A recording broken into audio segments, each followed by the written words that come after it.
Tu servidor y Priscila Cárdenas por acá. ¿Qué significa? Priscila, qué gusto. ¿Qué significa esta invalidación del Plan B completo de la Corte? Ivonne, ¿cuáles son los alcances que vemos? Sí, son por supuesto muy grandes, porque nos quedamos con la misma estructura con la que se había venido organizando elecciones.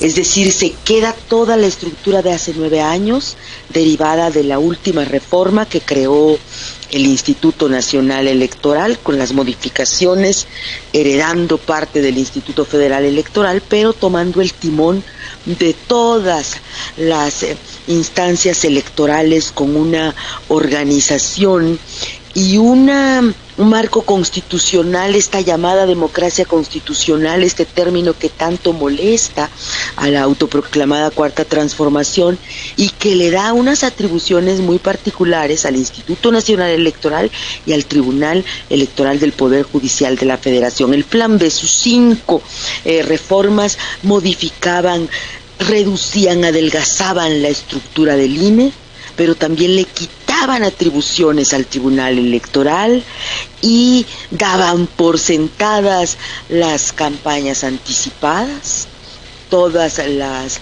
capacidades de los funcionarios y el propio presidente de la República de pronunciarse en términos electorales, sin que ello implicara que les aplicaran los límites derivados de todas las reformas, particularmente la que se hizo después de 2006, la propia reforma que impulsó el movimiento político de López Obrador, y eso implicaba pues dar manga ancha a la competencia electoral, cercenando unas reformas, un andamiaje electoral que se había construido en los últimos 30 años. ¿Qué significa?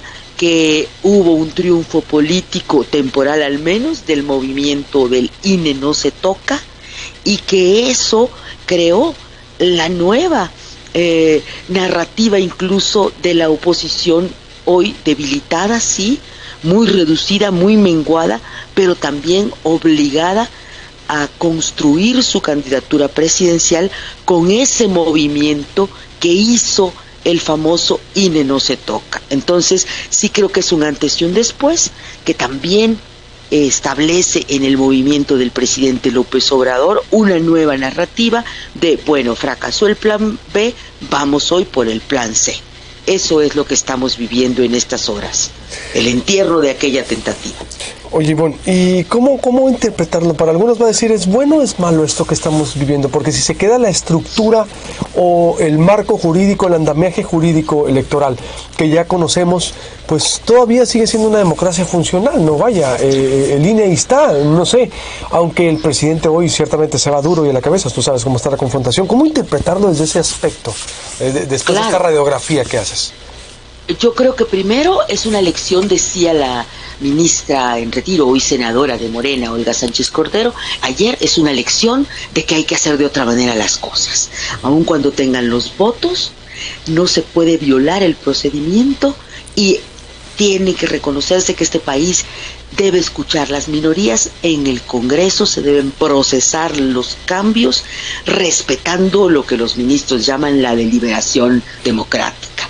Entonces, tenemos además un antecedente inmediato del 5 de junio, las elecciones de Coahuila y del Estado de México, que demostraron que efectivamente hay una maquinaria aceitada que da resultados, que cuenta los votos, que permite sentirse tranquilos cuando termina la jornada, y que en este caso, particularmente de 2023, nos dio la gran oportunidad que a veces lamentamos no tener, de escuchar a los perdedores decir no me alcanzó y levantarle la mano a los que ganaron. Eso lo vivimos en 2023 y es gracias a este sistema que tenemos.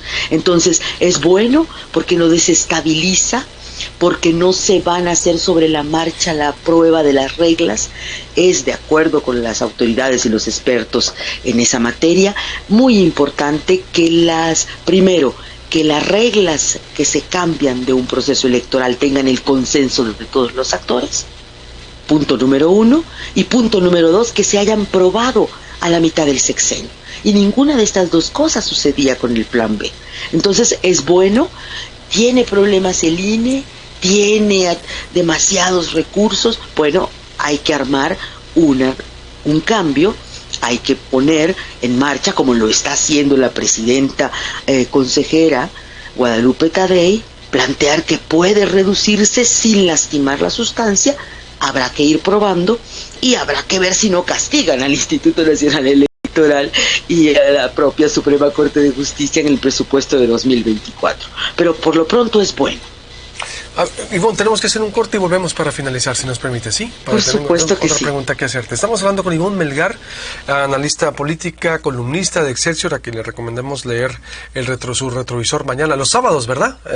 Los sábados, así es. En Excelsior, Muchas en sus redes sociales. Ahorita voy a promover ahí sus redes sociales. Alguien que le ha dado seguimiento a toda esta transición política mexicana inacabable.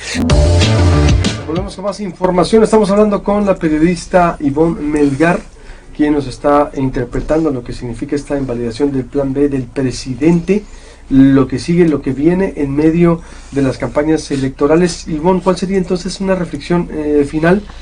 Tú que observas y le das seguimiento puntual a la evolución de la vida política de este país tan convulsa y que nos tiene ahorita también pues en una sucesión adelantada prácticamente. Por supuesto. Con todos, yo digo, Ivonne, no hay uno que se... Todos.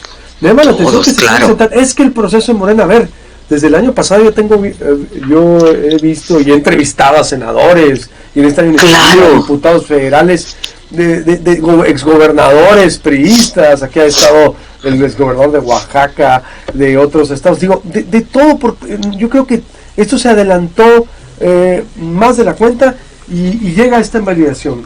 ¿Cuál sería la reflexión? Así es, Luis Alberto, Priscila. Yo creo que un punto muy relevante también es los votos.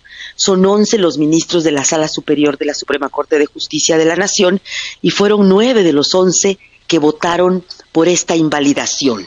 Se queda entonces solo con 2 ministras el presidente, la ministra Loreta Ortiz y la ministra Yasmín Esquivel, en medio de esta controversia de su tesis plagiada o no. Eso es muy relevante porque ni siquiera Arturo Saldívar, que había sido un aliado político del presidente y presidente de la Corte en los primeros años, votó a favor. Esto es un dato muy significativo y yo creo que sigue que el famoso Plan C, una vez sepultado el Plan C. ¿Qué significa el Plan C en voz de Morena y del propio presidente? Lograr la mayoría calificada en las urnas en 2024 para que el Congreso le permita al próximo presidente, pero todavía a López Obrador, que estaría de septiembre a diciembre de 2024 gobernando, mandaron las iniciativas que se le quedaron sin poder concretar porque necesitan las 2/3 partes de los votos del Congreso. Entonces, va a hacer campaña electoral Morena con este propósito, diciendo no solo necesito la presidencia, sino que necesito la mayoría del Congreso. Entonces sí es una situación, lo que ha sucedido ayer, que marcará el sexenio y que estará también en la conversación electoral del próximo año. Pues vamos a estar muy al pendiente, Ivonne, y por supuesto consultándote. Te mando un abrazo. Muchas gracias. Un abrazo para ustedes, Luis Alberto, Priscila. Buen día.